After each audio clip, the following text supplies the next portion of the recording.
Graça e paz, meus irmãos. Amém?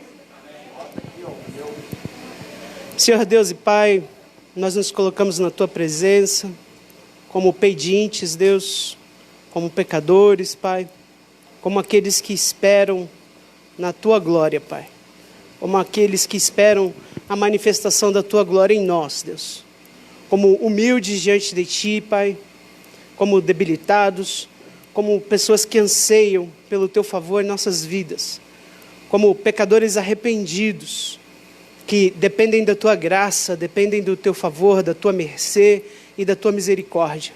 Vem em nosso meio, Senhor, aceita o nosso louvor, para a glória do Teu santo nome. Em Cristo Jesus Te adoramos e Te louvamos. Amém. Ministério do Louvor.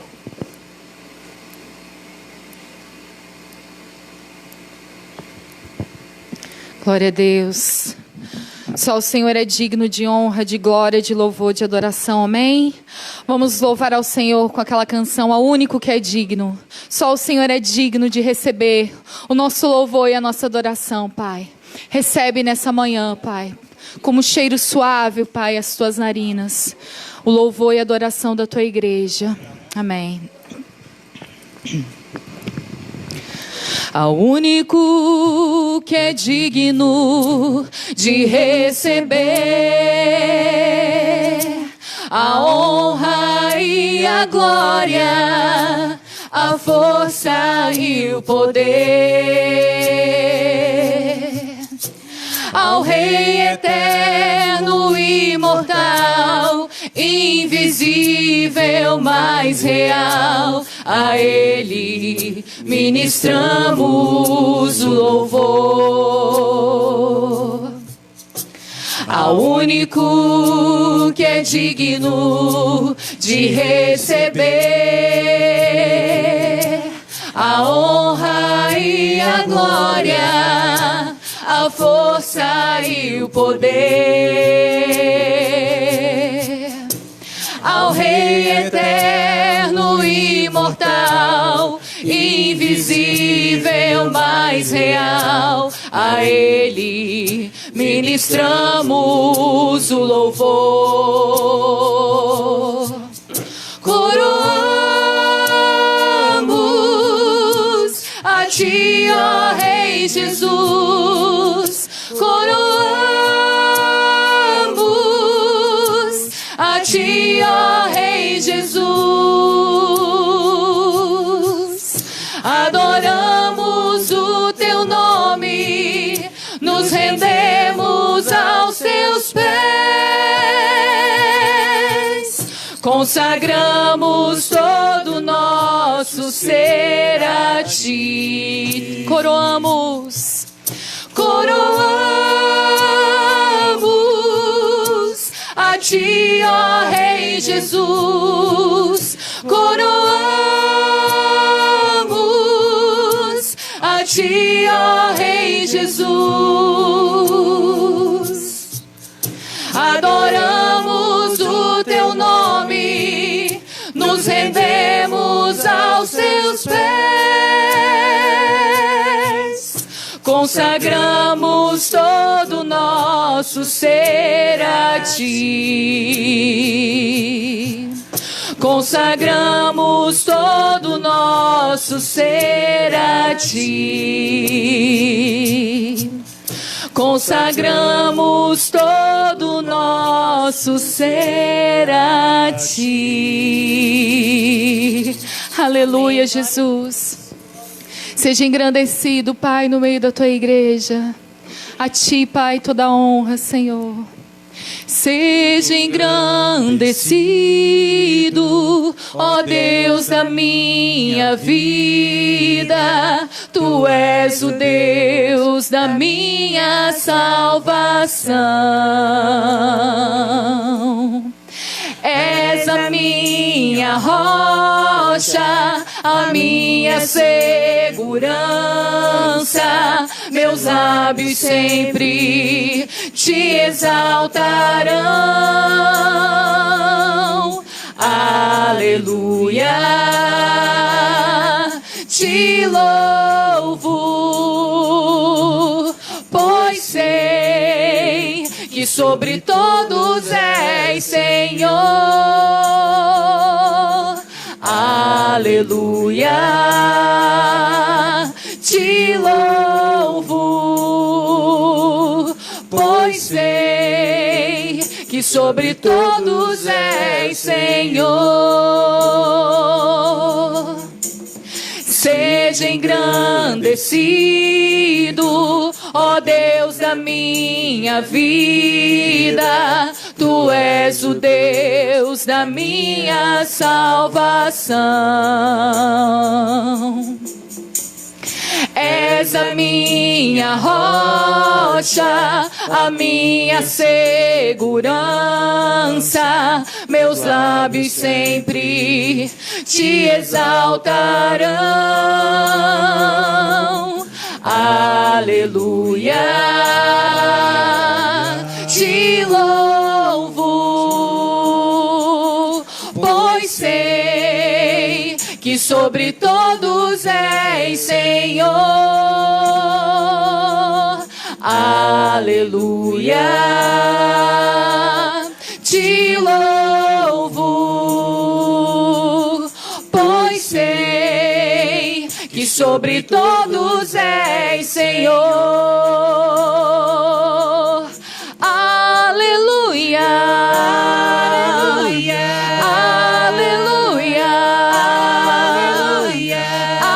aleluia, louvemos ao Senhor. Aleluia, aleluia, aleluia, louvemos ao Senhor. Aleluia, louvemos ao Senhor. Aleluia, louvemos ao Senhor. Aleluia, glórias ao teu nome, Pai. Amém. Glória a Deus. Glória a Deus.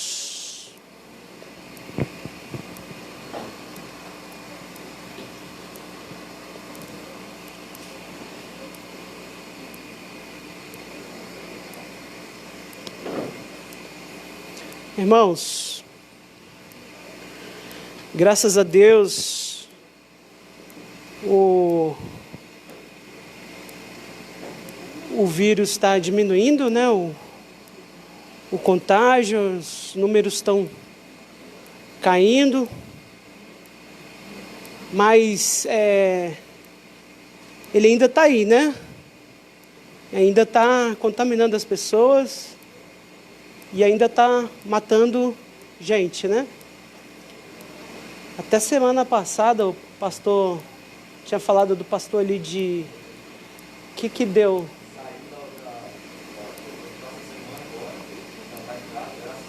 Graças a Deus.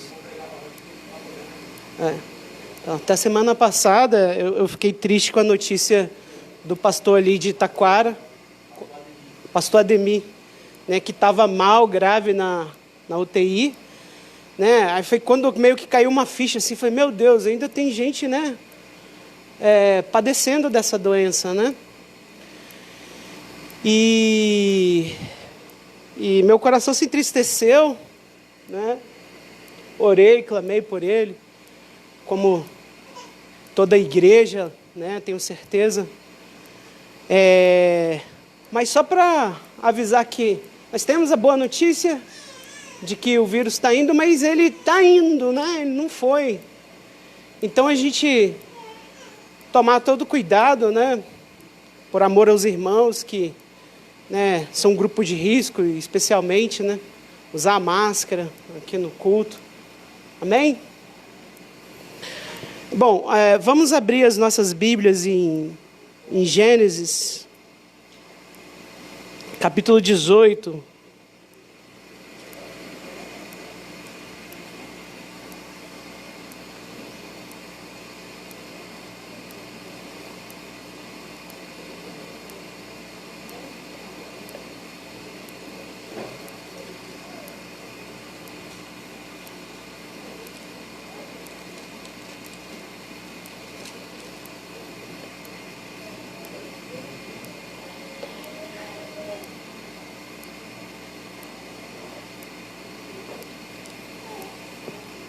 Gênesis capítulo 18, verso 16 ao 33.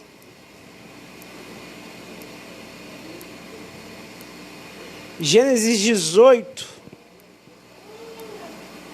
verso 33, os irmãos acharam?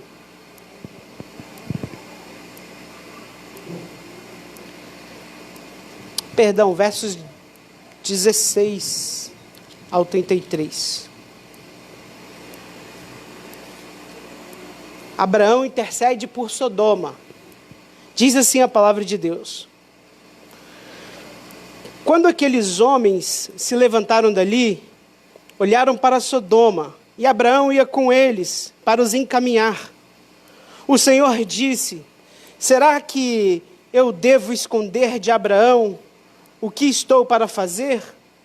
Visto que Abraão certamente virá a ser uma grande e poderosa nação, e nele serão benditas todas as nações da terra, porque eu escolhi para que ordene aos seus filhos e à sua casa, e depois dele, a fim de que guardem o caminho do Senhor e pratiquem a justiça e o juízo, para que o Senhor faça vir sobre Abraão o que lhe prometeu.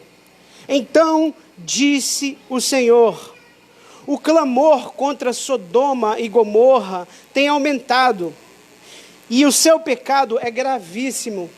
Descerei e verei de fato se o que tem praticado corresponde a esse clamor que veio até mim. E se este não for o caso, eu ficarei sabendo. Assim, aqueles homens partiram dali e foram para Sodoma.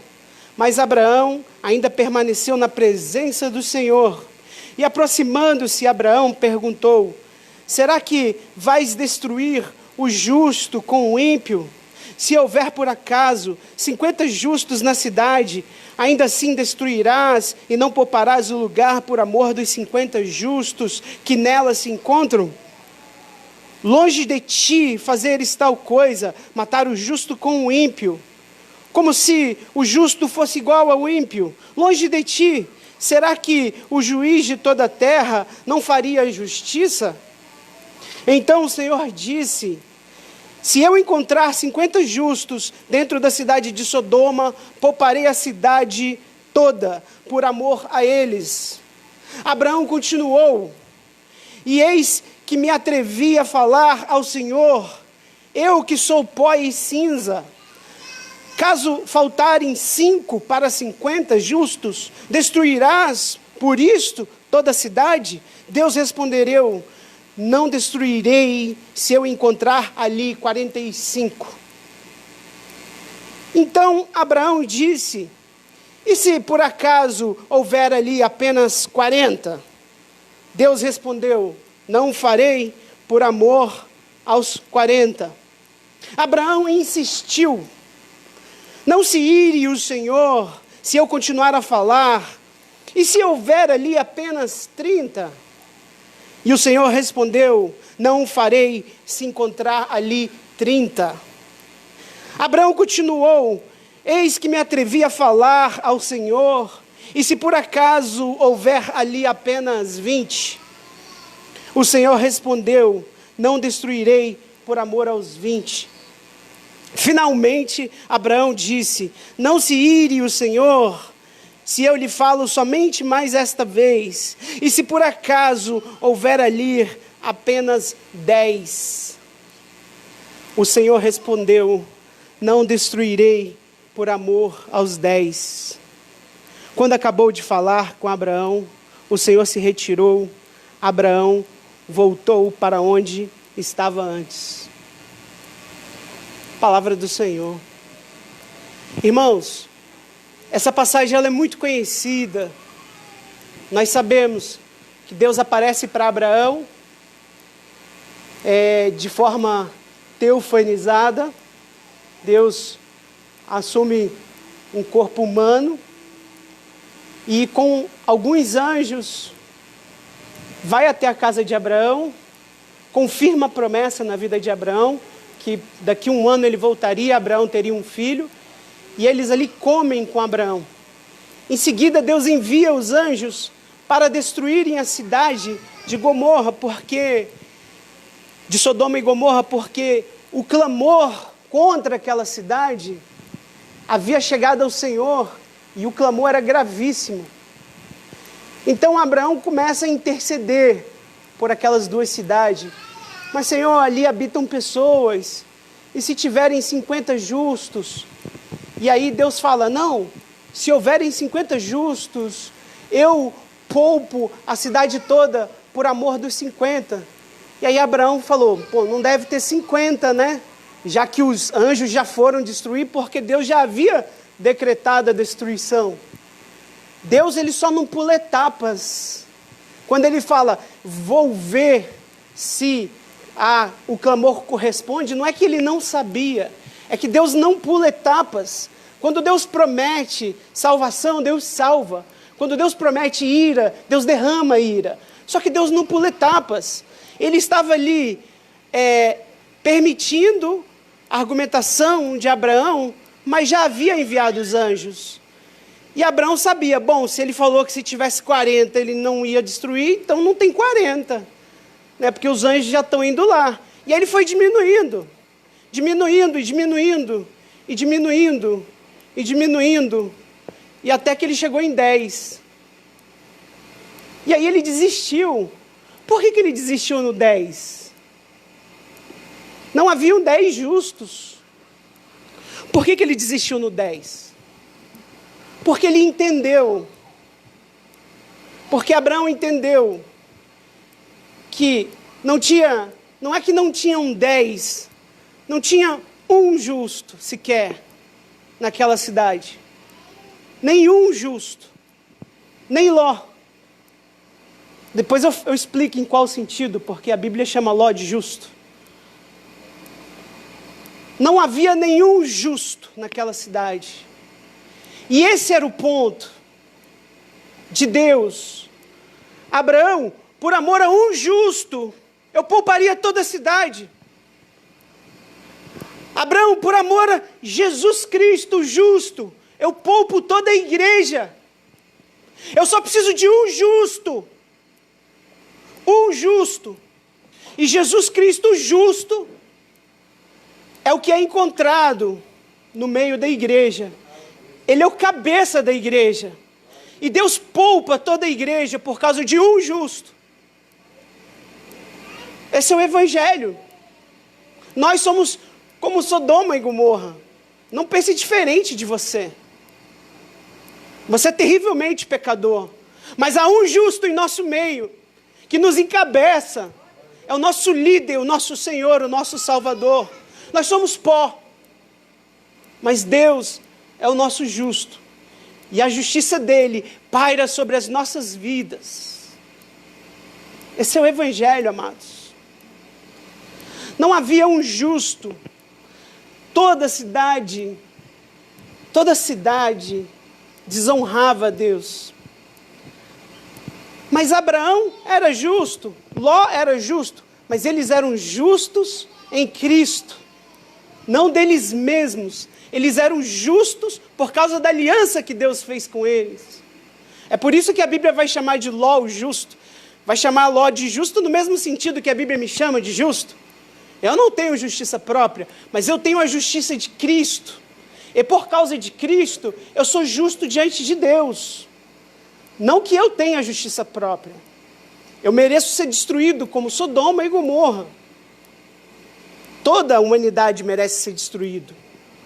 Mas, como profetizou o sumo sacerdote, é melhor que um pereça do que toda a nação. E um pereceu no lugar de toda a nação, a saber, Jesus Cristo. E eu fico a pensar aqui, Abraão na tipificação de Cristo, né? Abraão intercedendo por Sodoma e Gomorra, e eu lembro de João, na oração sacerdotal, Cristo intercedendo por sua igreja. Né? A diferença é que Abraão não tinha o poder de oferecer justiça para aquelas duas cidades. No coração dele, ele desejava que aquelas cidades fossem poupadas. Mas ele não tinha como argumentar com Deus. Não tinha. Ele não tinha como argumentar com Deus, porque ele não podia oferecer justiça no lugar daquelas duas cidades. Já Jesus pôde oferecer justiça no lugar de sua igreja, as suas duas casas, a casa de Israel e a casa de Judá, judeus e gentios. Jesus pôde oferecer a sua justiça por amor à sua igreja. Amados, Deus derramar a ira é uma resposta de sua própria natureza, de seus próprios atributos ao pecado. Deus seria injusto em não destruir Sodoma e Gomorra. Eles chegaram no limite da iniquidade. A iniquidade chega no nível que Deus, ele não tem outra coisa a fazer a não ser derramar a sua ira de forma cabal, destruição completa. E eles não tinham quem intercedesse por eles. Quando Caim mata Abel, Deus vira para Caim e fala: que fizestes? O sangue de Abel clama por justiça. Não precisa ninguém ir contar para Deus: olha, Caim matou Abel. A própria justiça de Deus é ofendida. O caráter de Deus é ofendido quando Caim mata Abel. E a ofensa do caráter de Deus demanda que Deus derrame a sua ira. A nossa boa notícia é que o sangue da cruz de Cristo prevaleceu sobre o sangue de Abel. Jesus Cristo recebeu o castigo que nos traz a paz. Ele recebeu a ira de Deus em nosso lugar. E é por isso que nessa manhã nós podemos exultar em sua glória. A glória de Cristo é o benefício da igreja. Glorificado seja o nome de Jesus Cristo. Amém? Convidar o irmão Douglas para trazer a nossa lição de EBD.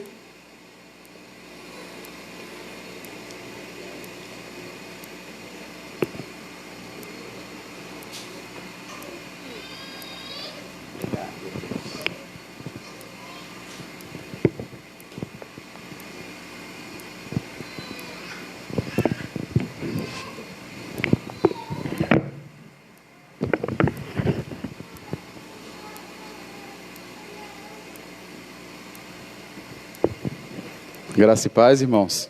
Amém? Diferente, né, de fazer um EBD assim. Normalmente a gente fica sempre no cantinho aqui, mais próximo dos irmãos. Mas não deixa a distância fazer a gente perder os moldes da nossa EBD, não. Vamos fazer sempre, como sempre a gente faz, né?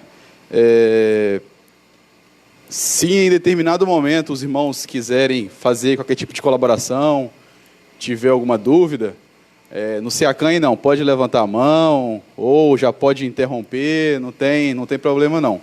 A partir de agora, é o momento na qual nós fazemos o estudo, né, da nossa lição bíblica, né, na nossa EBD.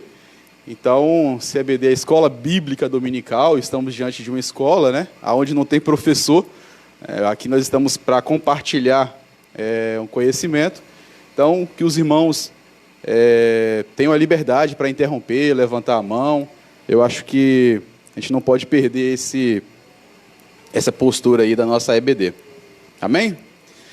Irmãos, o nosso tema de hoje, segundo foi proposto... Pastor, obrigado.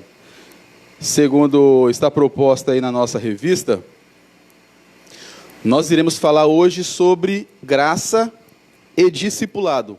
Ou graça no discipulado, né? Para ficar mais entendível aí. Graça no discipulado. É o que nós estaremos falando hoje. E aí eu gostaria de convidar os irmãos para estarem abrindo em Efésios, capítulo 2. Efésios 2. Nós estaremos lendo dos versículos 1 até o versículo 10. Efésios 2, do 1 ao 10. E aí, para não perder o caráter de EBD, eu vou pedir a alguém, como a gente sempre faz, para fazer a leitura de todos os textos, né? Mas antes dos irmãos abrirem até de lerem, na verdade, esses versículos que nós abrimos aí, conhecimento bíblico, quanto mais você se adquire, né, é mais importante ainda a gente compartilhar. E eu acho que eu vou falar agora tem muito a ver com o estudo de hoje. Volte um pouquinho aí, pedir para mim Efésios 2, vai em Efésios 1. Efésios 1, versículo 2. E o que eu quero dizer é o seguinte: os irmãos já pararam para observar por que quando a gente se cumprimenta, pelo menos eu faço isso corriqueiramente, né? É uma forma de cumprimento que eu utilizo. Por que a gente utiliza a expressão graça e paz como forma de cumprimento dentro da igreja? Não só dentro da igreja, mas quando alguém manda mensagem, eu falo: ô, pastor Daniel, graça e paz, tudo bem? Ô, pastor Patrick, graça e paz. Quando a gente está na igreja, quando a gente vai cumprimentar, por que nós utilizamos essa expressão graça e paz? Por exemplo, se a gente voltar aí no capítulo 1, versículo 2, a gente vai ver que Paulo, essa é uma expressão bíblica, né? Paulo, ele utiliza essa expressão praticamente em todas as suas cartas. Salvo engano, acho que é só a exceção aos Romanos. O restante, ele sempre utiliza essa expressão, graça e paz. Aqui, em Efésios, ele utilizou a vós, pelo menos a minha tradução está assim: a vós, graça e a paz da parte do nosso Senhor, Deus Pai, e do nosso Senhor e Salvador Jesus Cristo. Por que a gente utiliza essa expressão graça e paz? Porque depois da ascensão de Cristo, depois que Cristo veio, morreu, ressuscitou e ascendeu aos céus e trouxe o Espírito Santo, ficou muito claro que a igreja de Cristo ela não é formada apenas por homens, mulheres, né? Por homens aí, judeus. Mas ela não abrangia apenas uma nacionalidade, um povo, mas povos de diversas regiões. Tanto que essa pregação ela foi abrangida para os romanos, para os gregos e diversos povos que compunham a povo daquela região. E o apóstolo Paulo, sempre quando ele ia cumprimentar os irmãos, ele precisava utilizar uma expressão que abrangesse todos, né? Afinal, ele não estava saudando apenas um judeu, ele não estava saudando apenas um grego, um romano. E aí, quando ele fala assim, a vós graça, ele está se referindo ao judeu. Desculpa, a vós graça, ele está se referindo a quem não era judeu. Porque ficou classificado da seguinte forma dentro da Bíblia: se você não era judeu, não importa qual seja a nacionalidade sua, você vai ser considerado gentil. Então, um romano era gentil, um grego é um gentil, um brasileiro é um gentil, um baiano é um gentil, capixaba é gentil, né? E a exceção disso é o quê? Um judeu. Só que o judeu ele tinha uma forma de se cumprimentar. O judeu ele se cumprimentava com shalom, shalom, né? Que significa a paz. Como se eles dissessem: desejo que a paz de Deus esteja sobre você, desejo que a paz de Deus seja derramada sobre você, ou que desejo que você esteja em paz, que você vá em paz. Assim como nós utilizamos bom dia, boa tarde, boa noite, os judeus ele tinha essa expressão de cumprimentar através da expressão shalom, shalom, né? E os gentios, ou seja, os romanos, os gregos romanos, eles tinham a expressão de utilizar a palavra charis, que significa graça, que é o verbo da palavra, a etimologia da palavra cara, que traduz caridade, alegria, que é um dos frutos, inclusive, do Espírito, um dos frutos do Espírito Santo, né? Então, quando o apóstolo Paulo ele utiliza graça e paz, ele está dizendo para os irmãos o seguinte: olha, para quem é judeu, shalom, paz. Para quem é gentil, graça, né? E Achei importante falar sobre isso porque é um conhecimento bíblico, né? Quando é adquirido, é importante ser transmitido. E a gente utiliza essa expressão tanto no nosso dia a dia, né? Então, se alguém perguntar para você, mas por que você utiliza graça e paz? Primeiro, porque é uma expressão bíblica. E segundo, porque é uma expressão onde você aborda tanto os gregos, né? Na época foi utilizada para cumprimentar não apenas os gentios, mas também os gentios e os judeus. O único problema, pastor Daniel, que eu pensando aqui é porque se a gente ficar utilizando sempre expressões, como é que a gente faz, né? Porque aqui é bom dia, na Bahia não é assim que a gente cumprimenta, né? Passou alguém e você fala, ops, menino, ops. É assim que a gente faz. Mas é brincadeiras à parte, né? E paz, meus irmãos, é sinônimo de graça, assim como graça é sinônimo de paz. Eu estava lendo um pouquinho sobre esse assunto, né? E achei importante, já que o nosso tema de hoje é graça e discipulado, trazer para os irmãos esse destaque aí. Mas vamos lá, graça e discipulado. Efésios 2, do 1 ao 10. Se alguém já encontrou e puder fazer a leitura para a gente.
Amém.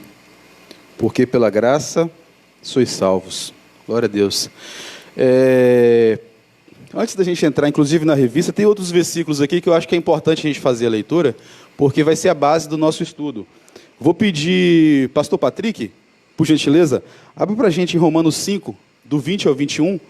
Pastor Eric, se possível, Romanos 6, 1 e 2.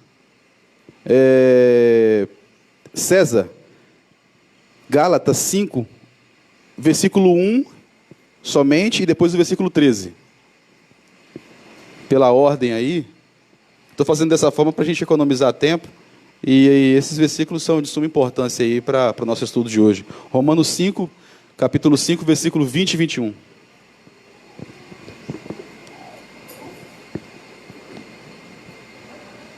Sobreveio a lei para que abundasse a ofensa, mas onde abundou o pecado, superabundou a graça, a fim de que, como o pecado reinou pela morte, assim também reinasse a graça pela justiça para a vida eterna, mediante Jesus Cristo, nosso Senhor. Amém. Onde abundou o pecado, superabundou a graça. Aí vem aquelas perguntas chaves do apóstolo Paulo, né? Pastor, puder ler para a gente? Então, continuamos no pecado para que a graça aumente ainda mais? De modo nenhum. Viveremos ainda no pecado, nós que já morremos para ele? Amém. O 14 também, pastor, por gentileza. Porque o pecado não terá domínio sobre vocês, pois vocês não estão debaixo da lei, e sim da graça. Amém. Gálatas 5, 1. A liberdade foi que Cristo nos libertou. Permanecei, pois, firmes e não vos submetais de novo ao jugo de escravidão. O 13 agora. Isso. 1:13. Porque vós, irmãos, não useis da liberdade para dar ocasião à carne. Sede antes servos pelo amor. Amém. Obrigado, irmão César, pastores. Meus irmãos, eu pedi para a gente fizesse essa leitura aí de modo bem audível, para os irmãos possam compreender o seguinte. Quando normalmente me propõem a trazer esse tema, falar sobre graça, eu confesso aos irmãos que eu fico um pouco temeroso, né? Não pela essência da palavra, pelo contrário, falar sobre graça é um prazer. Falar sobre graça é falar sobre tudo, né? Graça é Jesus, favor imerecido, né? Graça é a nossa salvação, graça é tudo que nós temos, graça é tudo que nós somos. Então, você não querer falar sobre graça, não dá. Então, o problema não é falar sobre graça. O meu milindre, né, quando eu falo sobre graça, é em razão da interpretação que as pessoas elas possam estar fazendo sobre esse tema.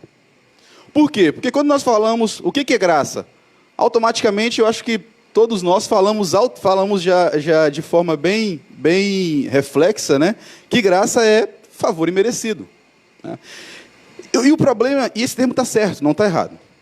O problema é que quando falamos favor imerecido, especialmente a palavra favor, algumas pessoas tendem a interpretar de forma totalmente distorcida. E esse é o milindre de falar sobre graça. Por isso que eu pedi para ler vários versículos aí, para a gente quebrar qualquer interpretação errada sobre a graça de Deus.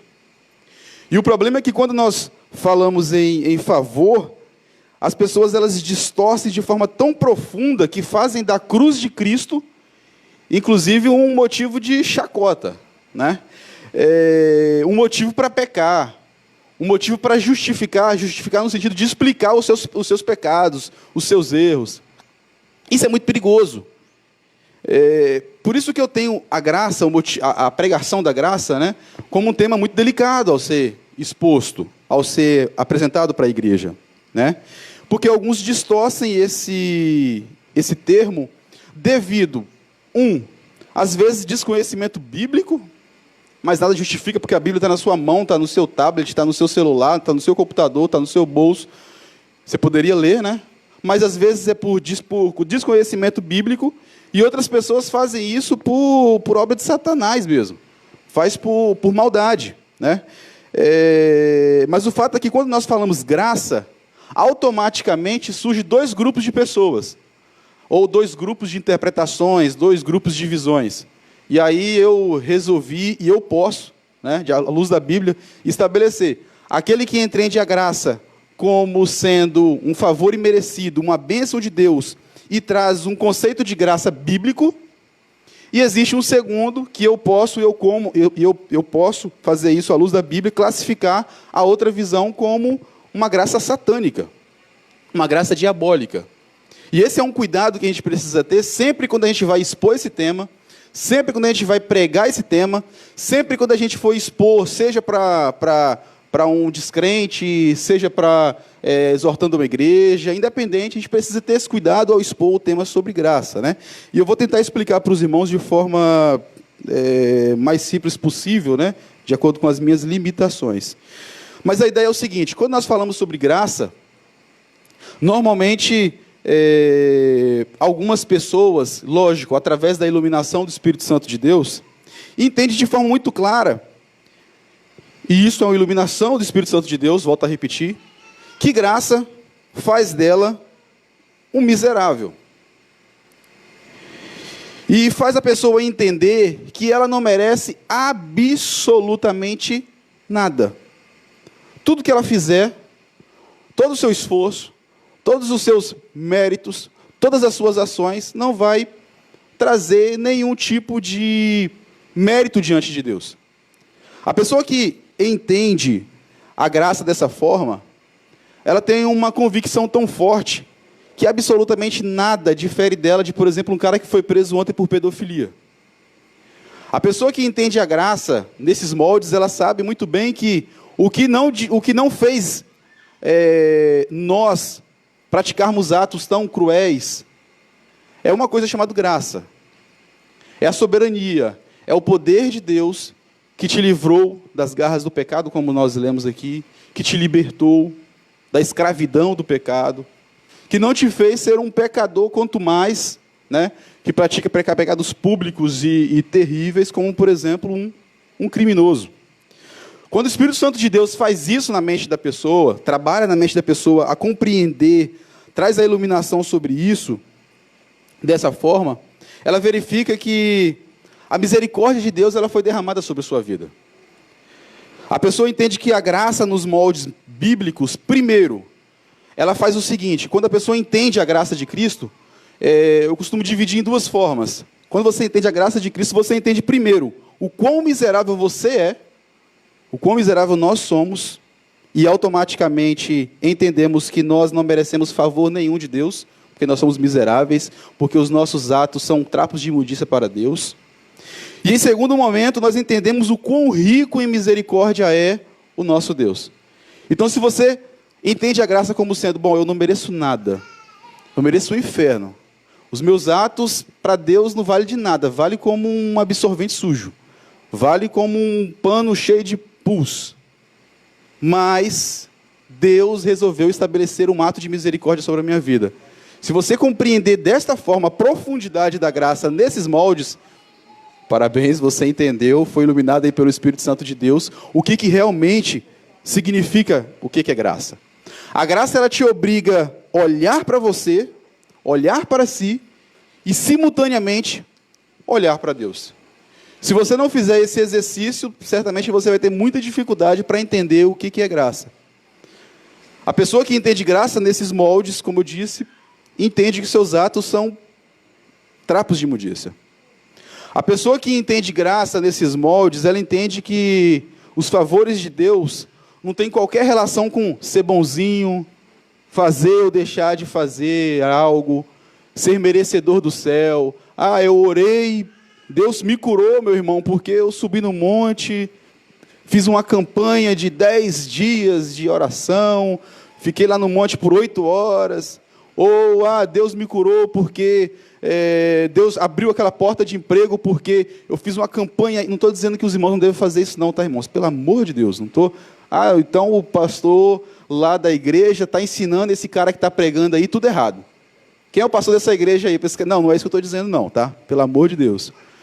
Nós devemos orar, nós devemos jejuar, não é isso. Mas quando Deus ele te concede algo, Ele está te concedendo de forma graciosa, de forma imerecida, tá certo? Então esse é o primeiro ponto que a gente precisa entender aí, para ficar muito claro sobre o que é graça. Na visão bíblica sobre a graça, é aquela onde o servo olha para dentro de si e sabe que se não fosse Cristo morrendo pelos seus pecados, justificando os seus pecados, nós jamais poderíamos herdar a vida eterna. A visão bíblica sobre a graça é aquela onde o servo ele olha para dentro de si e vê que se não fosse Cristo, ele continuaria morto, né? Nos seus pecados, nos seus delitos, de acordo com o rumo hoje do mundo, cometendo atos de atrocidades, atos terríveis, mas foi a graça de Cristo que nos libertou. A visão bíblica sobre graça, inclusive, ela remete aos nossos atos do dia a dia.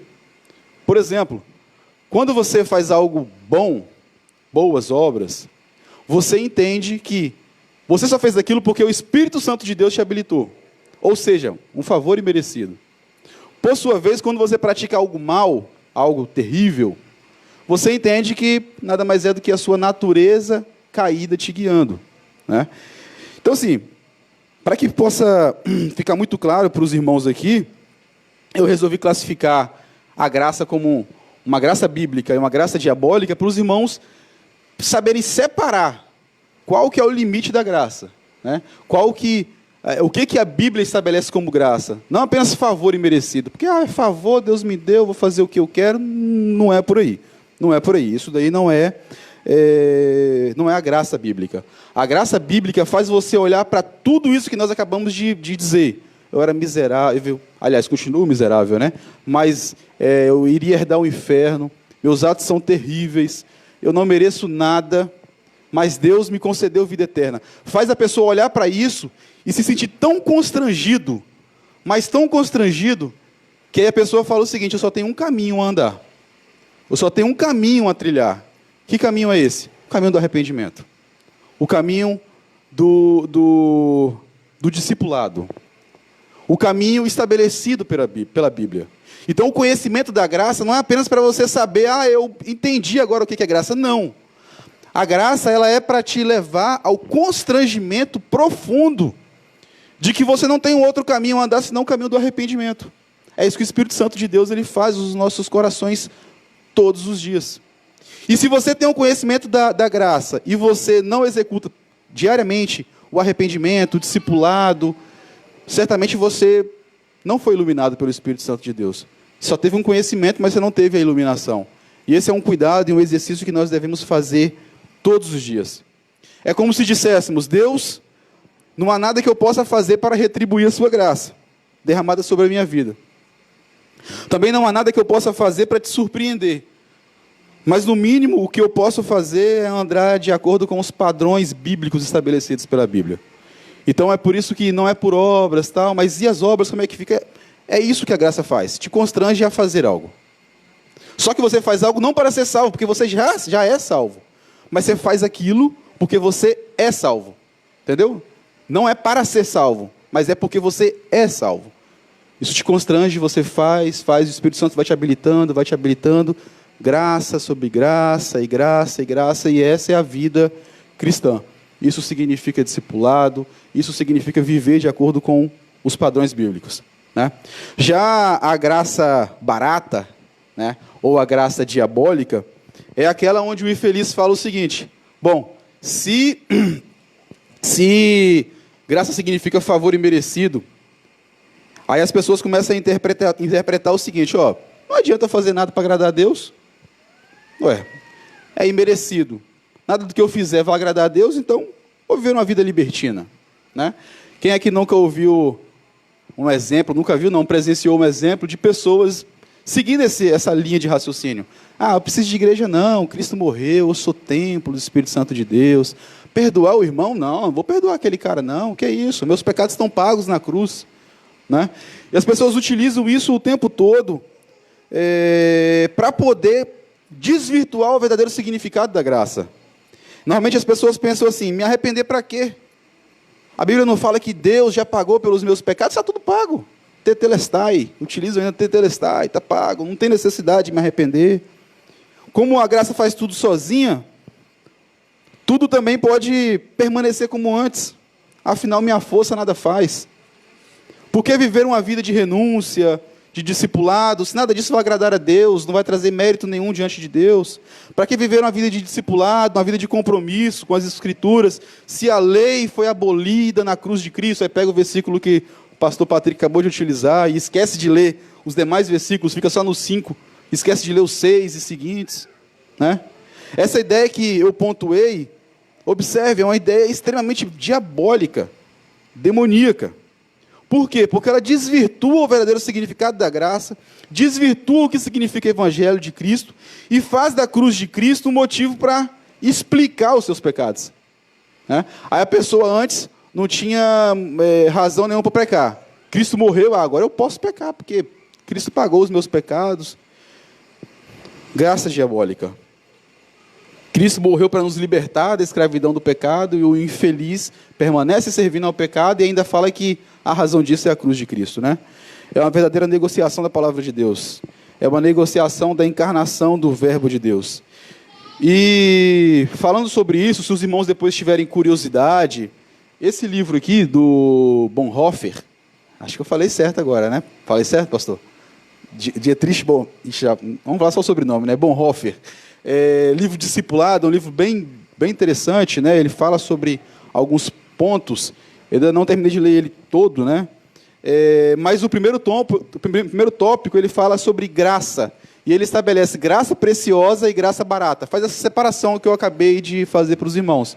Só que ele é muito mais maduro que eu, né? Então ele fala graça preciosa e graça barata. A gente estabeleceu como graça diabólica aqui, né? Mas para que os irmãos possam entender.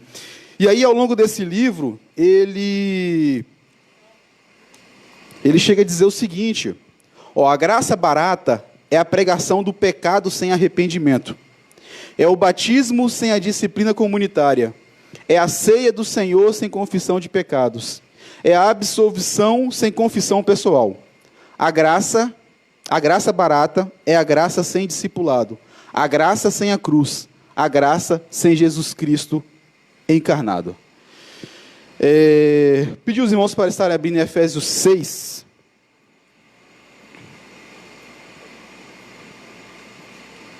Efésios 6, desculpa, irmãos, Romanos. Está aberto aqui em Efésios, estou confundindo. Romanos 6, do versículo 1 até o versículo 14.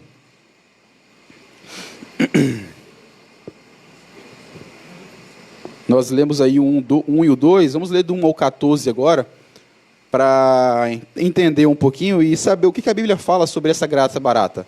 O que o apóstolo Paulo escreveu aos romanos aí, como sendo essa graça aí diabólica, né, que a gente deve evitar. Se alguém abriu, pode fazer a leitura para a gente.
Sabemos que, tendo sido ressuscitado dentre os mortos, Cristo já não morre mais. A morte não tem mais domínio sobre ele. Pois, quanto a ter morrido, morreu para o pecado de uma vez por todas. Mas quanto a viver, vive para Deus.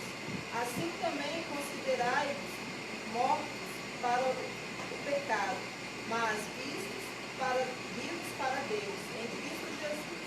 Portanto, não tenha o pecado em vosso coração mortal, a fim de obedecermos aos seus desejos. Tampouco apresentei os membros do vosso corpo ao pecado como instrumentos do mal, mas apresentai-vos a Deus como vivificados dentre os mortos, e apresentai os membros do vosso corpo a Deus como instrumentos de justiça. Pois o pecado não terá domínio sobre vós, pois não estáis debaixo da lei, mas debaixo da graça. Amém. Eu pedi para a gente fazer essa leitura aí de todos os versículos para não ficar dúvida na cabeça do peão, né?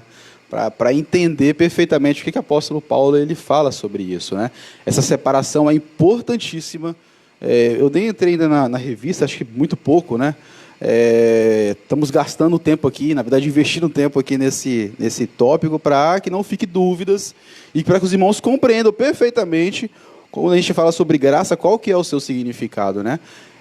Os últimos versículos que a irmã André acabou de ler são os mais incisivos, né?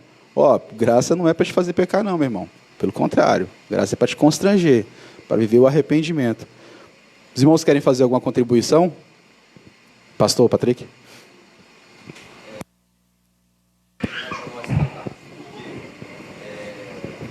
Na verdade, a gente precisa ter, como você bem disse, correta compreensão do que é a graça, né? E como a graça ela vai nos ajudar, né, no processo de santificação, no processo de vida cristã, né, que nós precisamos vencer. E você começou muito bem dizendo o seguinte, o primeiro ponto é reconhecermos os nossos pecados, né? E nós temos muita facilidade de esquecer disso, porque nos apoiamos na graça, muitas vezes. É um favor merecido, Deus já fez tudo e eu vou ficar aqui tranquilo, tá tudo na paz. Mas se esse pensamento ele permeia as nossas mentes, provavelmente nós não fomos alcançados pela verdadeira graça. Porque essa graça, ela nos leva para próximos de Cristo. Ela nos leva a querermos, né, mais e mais de Cristo. E aí Paulo começa aqui em Efésios. Ele começa falando primeiro do pecado, né, quando ele vai falar de graça. Porque ele aborda de forma seguinte: ó, vocês precisam ver aonde vocês estavam, né, da onde Cristo tirou vocês, para que vocês possam, né, realmente entender o que é a graça, o que foi esse favor. E ele evidencia, não é por obras, não é pelo que vocês fazem, é pelo que ele fez. E isso tem que nos levar ao quê? A ter uma vida cristã de discipulado, de obediência.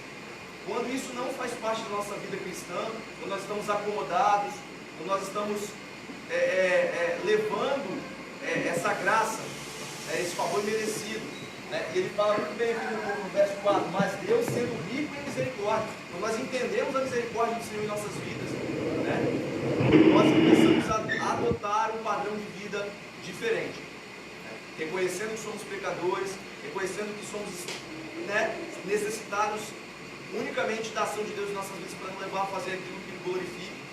E aí nós começamos a buscar a Cristo. E esse discipulado é o que?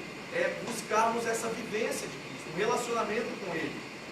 E esse relacionamento ele vai fazer com que as nossas vidas sejam direcionadas para glorificar o nome dEle. O que acontece muito aqui, por nós nos apegarmos a essa graça, talvez com um entendimento superficial, nós não temos carregado a cruz que Cristo mandou que nós carregássemos. Nós precisamos esperar essa salvação que foi derramada, nós precisamos carregar a nossa cruz. E a nossa cruz, ela implica em perdas, mas nós não temos buscado as perdas para a glória de Cristo. Pelo contrário, nós queremos associar essa graça às nossas conquistas, né? As conquistas terrenas, as conquistas materiais, aquilo que nos satisfaz, e pecamos contra o Senhor. Então o entendimento da graça é extremamente importante, verdadeira compreensão, porque a grande maioria da igreja cristã hoje tem tido talvez esse entendimento superficial, né? E quando ele fala graça e paz, né, ele está sempre querendo lembrar: vocês foram alcançados pela graça, né? Isso é graça, esse favor imerecido, vocês não merecem, e por essa graça que vocês têm a paz, é o que Cristo fez, né?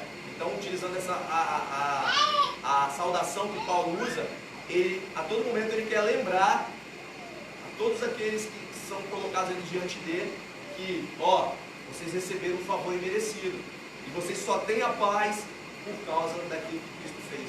Então valorizem isso, busquem esse Deus, busquem fazer a vontade dele, né? Isso é discipulado, é isso que nós precisamos entender. Amém. Irmão Alexandre? Semana passada, li um texto, não devem lembrar. Nós falamos que o apóstolo Paulo vai falar que ele trabalhou mais do que as outras pessoas. Mas ele vai dizer: mas não eu, mas a graça de Deus em mim, eu e comigo. Trabalhar no reino, dar aula, pregar, fazer visitas e tal, também não é você, é a graça. E isso mostra o seguinte: por que há graça, né, ao trabalhar no reino? Porque muitas pessoas não foram chamadas para fazer. Elas não foram chamadas nem para fazer parte do reino, quanto mais para trabalhar no reino, né? Porque é óbvio que todos somos chamados para trabalhar numa certa proporção, todos vamos desenvolver a fé. Então, a nossa pequenez diante da doutrina, ela tem que ser, como o pastor falou, muito profunda. Não pode ser superficial, porque senão você vai começar a achar que você é mais crente do que o outro, você é melhor do que o outro. A graça faz você ser orgulhoso. Então você tem que tomar cuidado com a graça, porque você começa a ver, fica vendo, aquele cara lá não é, entendeu? Porque ele não tem essa mesma força que eu tenho, ele não faz as coisas que eu faço, ele não, entendeu? Você começa a traçar parâmetros. A Bíblia nunca fala para você fazer isso. A Bíblia sempre fala para você olhar para Cristo, vai para Cristo. Agora, a graça vai fazer você defender a verdade. E isso é importante. Então, nunca pense que você está no nível superior porque você está, por exemplo, dando a aula, ou porque você está pregando, ou porque você está no nível de louvor. Não. Você só está lá por causa da graça. É por isso que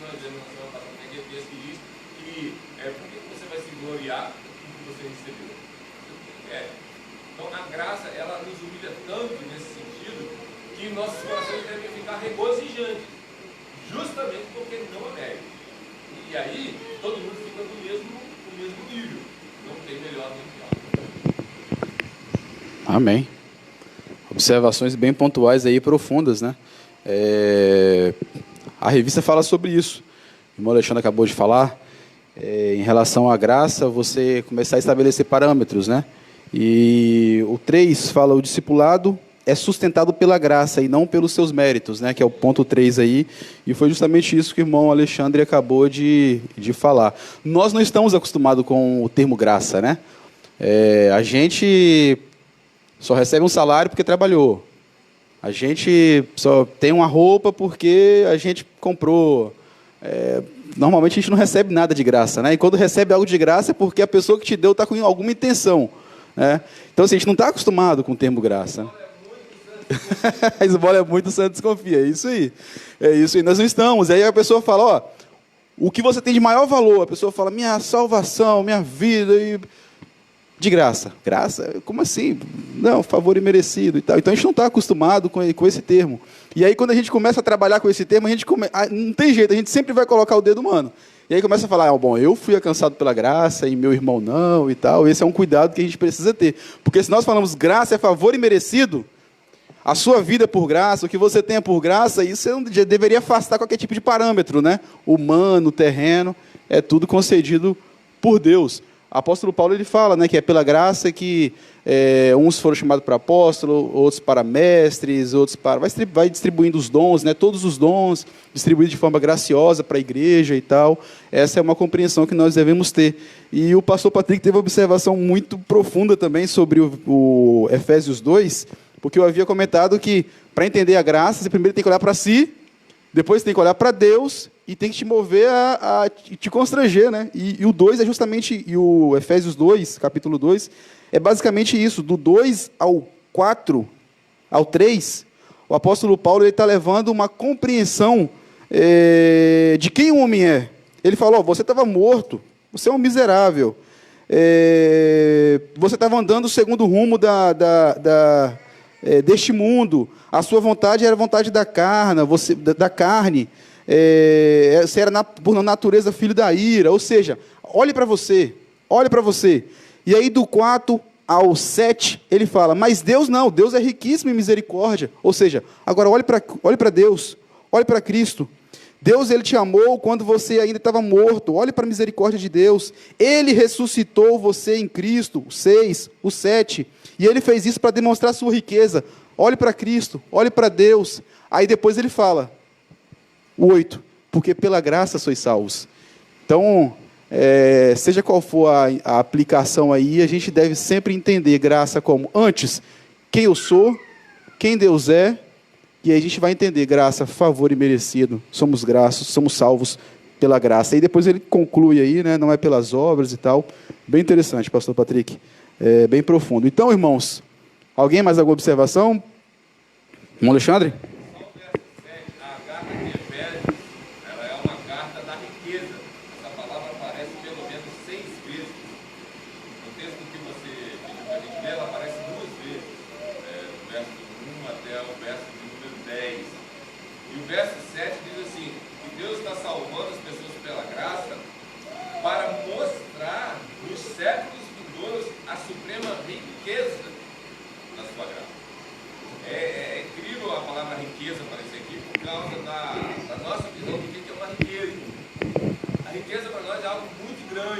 Mas você pensa isso na pessoa de Deus usando isso.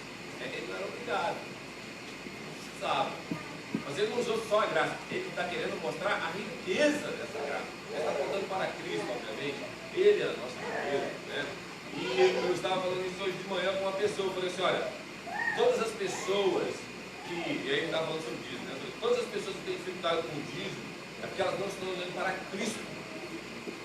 Elas não entenderam nada sobre a graça, sobre a expiação, sobre a propiciação, sobre a morte substitutiva. Quando você não entende isso, você é avarento. Eu nunca vi ninguém defendendo disso para dar menos, né? Para dar mais, né? Só para dar menos. O cara não quer reter. Falei, isso é um coração ganancioso, né? Que ama o dinheiro. Mas ele não pegou, ele não é uma... O cristão regenerado, ele é um milionário. em Efésios. Se você não vê a riqueza aqui, é óbvio que você vai ser avarento. Entendeu? Então eu estava falando isso para a pessoa. Nós precisamos pegar essas gloriosas riquezas de Cristo e vivenciá-las. Aí sim, aquilo que você falou na sua introdução, a palavra graça ganha sentido. Porque agora você é miserável e você é rico. Entendeu? É incrível quando você estuda a carta de Efésios, dessa perspectiva de eu sou milionário em Cristo. No capítulo 1, a palavra aparece 6 vezes. Por causa disso, por causa de quem Deus é. Ele é dono de tudo. E Ele vai nos dar o que de maior valor Ele tem. Cristo. Então assim, quem entendeu isso, não tem dificuldades com a graça. Vai trabalhar, vai fazer. Amém, irmão Alexandre. Obrigado aí pela contribuição. Irmão Wallace.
É muito oportuno também isso que está dizendo, Wallace, porque volta no Efésios 2 e agora justamente o 10, que é a conclusão.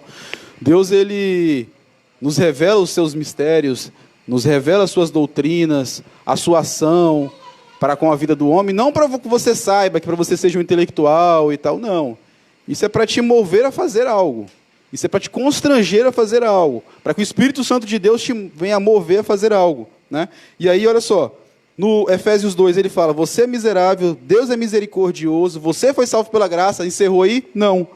Porque somos feituras suas, criados em Cristo Jesus para as suas boas obras, os quais Deus preparou para que andássemos nelas.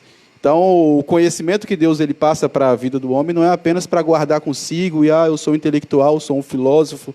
Não, pelo contrário, é para te humilhar, para te constranger e para te guiar ou te mover a fazer algo, né? Pode falar, meu irmão.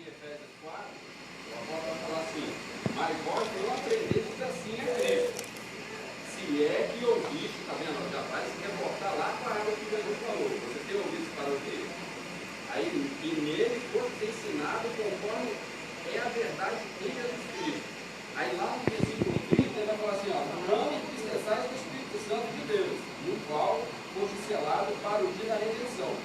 Não tem como você fazer isso. A pessoa que é selada do Espírito Santo, ele não faz. E aonde que nós podemos achar uma evidência disso? Lá em Hebreus 6. Que está escrito assim: é impossível que uma vez, entendeu, que você foi, entendeu? Assim, e depois caiu, você seja novamente, entendeu? Repatriado para a salvação. Por que isso não pode acontecer? Porque é impossível. Lá, mais para baixo, um pouquinho, a voz vai dizer assim: mas ainda que assim vos falo, nos textos abaixo. Você pega pessoas, entendeu, que fez teologia, pós, intelectual, e os caras vão deturbar esse texto aqui de uma forma impressionante. Mas logo lá embaixo, ele não só vai falar isso, como depois ele vai falar assim: ó, porque a chuva que vier da água, quer dizer, ó, se a chuva cai e a absorção, é o que está acontecendo com vocês. Agora, se ela bate no sol e vai embora e não acontece nada, é porque ele entendeu, você não foi salado. Perfeito, obrigado, irmão. E aí, meus irmãos, com base nisso tudo aqui que nós acabamos de falar, que seria só a introdução, 10h13, temos 15 minutos aí para abordar o que a revista fala, ela estabelece aí 3 subdivisões, né, ou 3 aplicações aí para a graça. Primeiro, servir a Cristo é uma expressão de valorização da graça.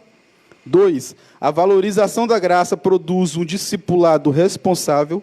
E 3, o discipulado é sustentado pela graça de Deus e não pelos méritos dos discípulos. Vou tentar falar rapidamente sobre eles, nós temos esses minutos aí finais, se passar pouca coisa também.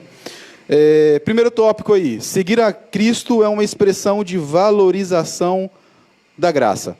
Nesse subtítulo aqui, o que a lição de hoje está nos remetendo, é a reflexão de que a simples admiração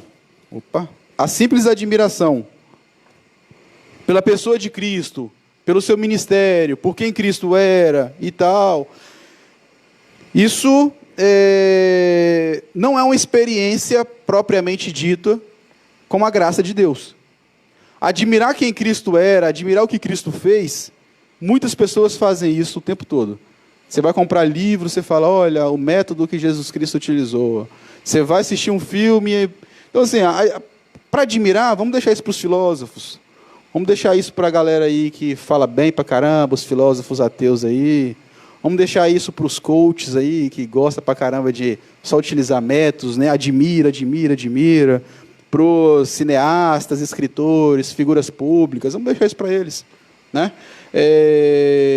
Não estou aqui generalizando, obviamente, né? O que eu estou querendo dizer é o seguinte: deixa para o descrente, né? Agora, nós que tivemos acesso a essa graça, nós precisamos não apenas admirar a pessoa de Cristo, admirar o ministério de Cristo, mas viver aquilo que Deus estabeleceu como forma de vida para a gente.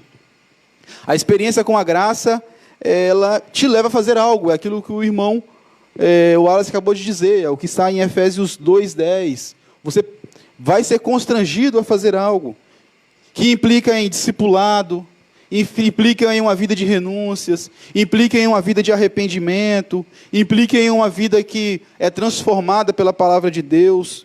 Deus não nos revelou a sua obra apenas para admirarmos a pessoa de Cristo, mas Ele nos revelou a sua obra para que nós venhamos a submetê-lo a Ele, para que nós venhamos a reconhecer a nossa miséria, e aí de forma bem incisiva, né, a gente possa compreender aí quais que são os mistérios de Deus e fazer algo por isso, né? Se analisarmos, por exemplo, os evangelhos, a gente vai observar que várias pessoas admiravam o ministério de Jesus Cristo, né? A multidão o tempo todo, e as pessoas ficavam atrás dele e tal, e tentando contestar, às vezes aprendendo alguma coisa e tal, mas não passava de meros consumidores da religião, admiradores de Cristo. E sempre quando Cristo confrontava, o que a pessoa fazia? Ou ia embora triste, ou deixava Jesus de lado e tal. Isso não é o contato com a graça. A gente tem um exemplo sobre isso. Pedi os irmãos para estarem abrindo aí Mateus, capítulo 19, do 16 ao 22, que é a passagem do jovem rico aí. Mateus 19, 16 a 22. Ele aborda Jesus como se estivesse admirando realmente. Você é um camarada bom e tal. Me fala aí. E aí Jesus fala, não me admira não, olha só. Seguinte, faça isso, né? Já que você está se achando bom, faça isso daqui. Você está fazendo isso mesmo? E aí, qual que é a reação dele? Vamos ler. Mateus 19, do 16 ao 22. Se alguém já abriu, pode fazer a leitura para a gente. E eis que alguém aproximou-se e perguntou: Mestre, que farei ir de bom para alcançar a vida eterna? Respondeu Jesus: Por que me perguntas acerca do que é bom? Bom só existe um: se queres, porém, entrar na vida, guarda os mandamentos. E ele lhe perguntou: Quais? Respondeu Jesus: Não matarás, não adulterarás, não furtarás, não dirás falso testemunho, honra teu pai e tua mãe, e amarás o teu próximo como a ti mesmo. Porque quando joga tudo isso, não observar. Então, ainda, disse Jesus: se deres feito, vai e vende tudo que tu tens, seus bens, dá aos pobres, terás o tesouro no céu. Depois vem e segue. Tendo, porém, o jovem ouvido essa palavra, retirou-se triste, procedendo de muitas propriedades. Amém. Eu acho que esse texto é extremamente profundo, tá, irmãos? Que eu vou falar aqui é bem genérico, né? Mas tem muitas pessoas nessa condição no meio da igreja, né? Pessoas que leem a Bíblia, conhecem os mandamentos, discutem teologia, mas aí quando são confrontadas ao arrependimento, e aí a pessoa ela assume essa postura aí de ficar triste, ir embora, e deixa de assumir o compromisso com Cristo, né? Essas pessoas, é aquilo que eu disse, elas são meras consumidoras da religião. Essas pessoas nunca conheceram realmente a graça preciosa de Cristo. A graça que te faz colocar a cara no pó, a graça que te faz se humilhar, reconhecer a sua miséria, e que lhe constrange por quem nós somos e por quem Cristo é. Né? Aí a revista conclui dizendo o seguinte, deve ficar claro, portanto, que entregar-se a Cristo sem reservas e segui-lo incondicionalmente é a maneira de viver daqueles que verdadeiramente foram alcançados pela graça de Deus. Algum comentário, alguma colaboração? Amém? O segundo tópico, subtópico, o subtítulo, é a valorização da graça produz um discipulado responsável. E aí, nesse segundo aqui, subtítulo, a lição remete às consequências de quem vive uma vida cristã banalizando a graça. Né? E a questão aqui tratada é simples. Quando o indivíduo ele abusa da misericórdia de Deus, ele abusa da graça de Deus, vive uma vida descompromissada com as Escrituras, sem dedicação, sem entusiasmo, ele nada mais faz do que menosprezar a graça de Cristo. E esse liberalismo todo, normalmente é justificado pelo liberalismo, é executado pelo liberalismo, esse liberalismo todo, ele traz consequências severas para a igreja de Cristo, inclusive. Né? Por quê? Se você vai a um determinado lugar e você fala, eu sou evangélico, normalmente você não é bem visto. Né? E não é porque você é perseguido, não é só porque você é perseguido, é perseguição. Não, é porque tem um monte de gente fazendo um monte de besteira. Tem um monte de gente abusando da graça. Tem um monte de gente fazendo um monte de estrume, né? Fazendo coisas que não devem, barateando a graça. E aí, infelizmente, muitas vezes nós somos representados por essas pessoas. Quando perguntam, fala o nome de um pastor bíblico aí, um pastor bíblico, fala o nome de um pastor que representa os crentes, as pessoas já vão falar, R.R. Soares, Edir Macedo, o cara do chapelão, é o que está na mídia, Malafaia, é o que está na mídia, né? E é o que representa, mas é complicado, né? Tiago Brunet, Dave, não sei o que, Azevedo, essa galera toda aí, Brunet, só figura. Não representam, não fazem, mas infelizmente é o que os descrentes utilizam como representante nosso. E as pessoas o quê? Estão barateando a fé. Não prega arrependimento, prega métodos. Cristo utilizou 10 métodos para ganhar dinheiro. Faça você também, seja um milionário. Cristo utilizou 12 métodos para discipulado. Vamos fazer o G12, vamos fazer o... é arrependimento. Não tem outro caminho, não. É arrependimento. É confissão de pecados. É olhar para você, olhar para Deus, reconhecer que a salvação é pela graça e fazer porque você é salvo. E ponto final, não tem nenhuma interpretação além disso não. Pastor Patrick? Quinta-feira fui levar as minhas ao pediatra. Aí cores assim, né, na área externa da padaria.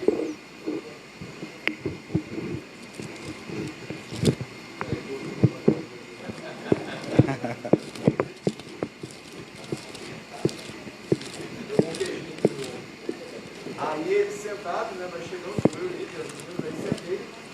Aí eles, três senhores, né, aí eles conversando lá sobre um amigo deles, em comum, antigo, né. Ah, não sei o que, fulano e tal, rapaz, aquele homem aprontou na vida, hein, não sei o que e tal. Mas você acredita agora que ele está na igreja, virou pastor, eles falam, né. Aí eu falei, pô, agora o negócio é verdade, né, pô, é que é igreja ruim? Rapaz, você acredita que agora o homem piorou? Já abriu 3 igrejas, virou aquele negócio do cacete do planeta. Pequenas igrejas, grandes negócios. Está rico agora com igreja. Desse jeito. Aí, na hora que ele falou que, né, o homem se converteu e falou. Aí eu falei, bom, agora vai falar que o cara, né, mudou, piorou. Então é essa referência que tem, né? Aí começaram a verter o ponto cristãos na igreja e tal, mas é por causa desse tipo de gente, infelizmente, que representa, né, nós cristãos. Aí. Sim, perfeito. Infelizmente é uma realidade, né?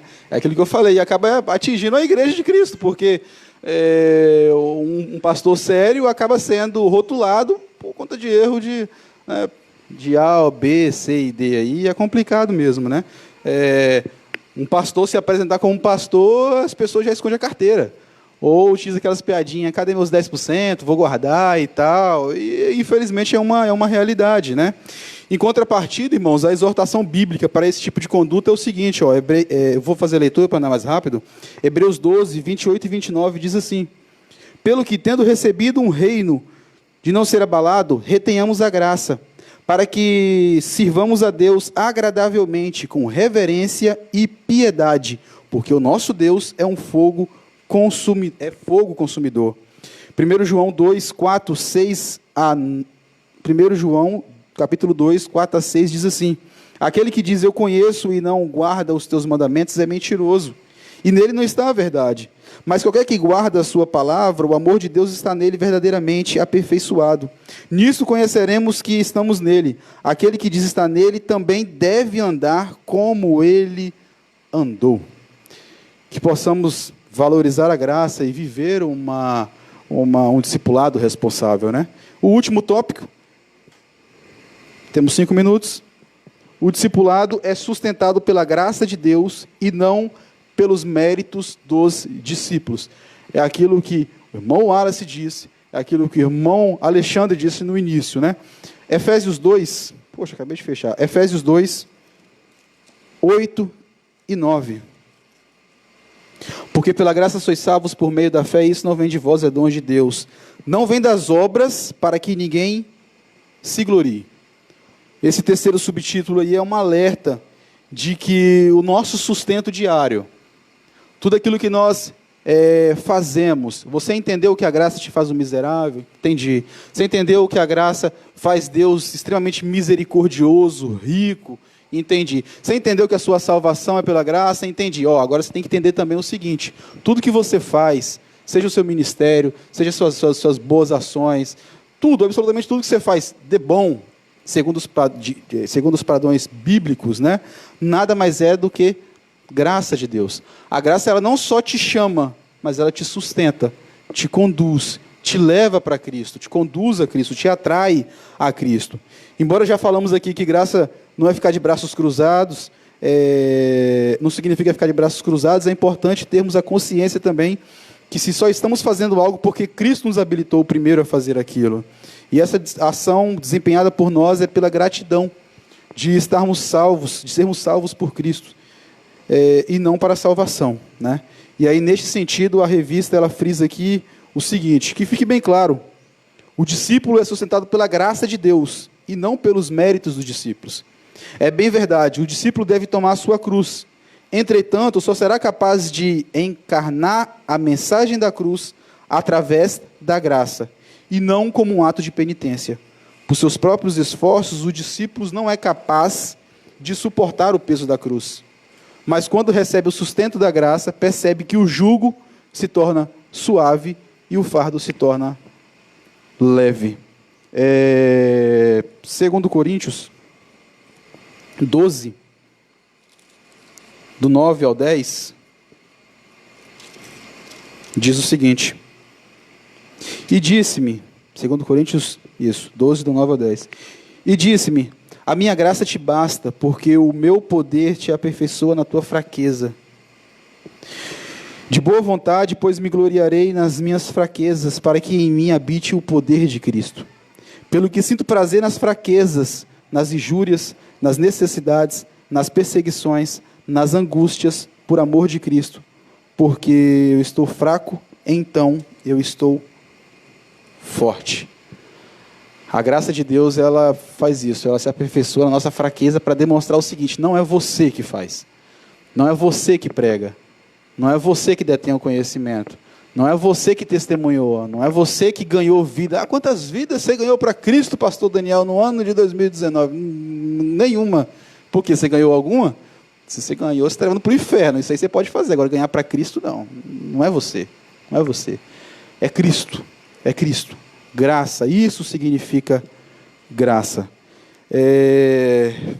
Encerrar aqui com a reflexão aqui do livro.